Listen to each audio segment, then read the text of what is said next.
Petronor será el patrocinador principal del Ibilaldi de este año, que tendrá lugar este próximo domingo, 27 de mayo, en Santurtzi.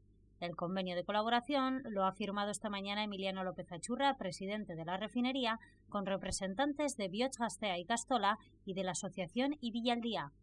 No solo entra dentro de los actos del 50 aniversario de Petronor, sino fundamentalmente esto es una muestra firme del apoyo a la cultura de nuestro país y a su columna vertebral, que es el euskera.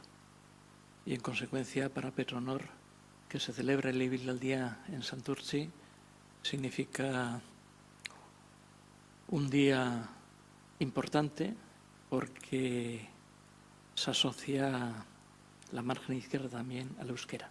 El apoyo al euskera, la mejora de la oferta educativa de Ezkerraldea y la promoción del bienestar de la comarca se reúnen en este acuerdo en línea con la responsabilidad social de Petronor. El esfuerzo de Petronor, con la colaboración que está teniendo con nuestro proyecto de Castola, con el esfuerzo y con el refuerzo que hace hacia el desarrollo y el mantenimiento de la lengua, del euskera.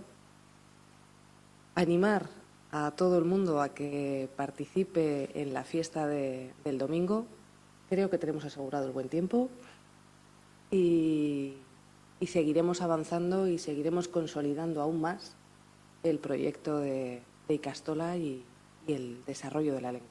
Desde Ibilaldi Elkartea, simplemente agradecer, simplemente y enormemente agradecer la colaboración a Petronor y además a todas las demás instituciones y entidades que nos apoyan en nuestra labor de difundir el euskera y la labor que hacen las ikastolas en Vizcaya.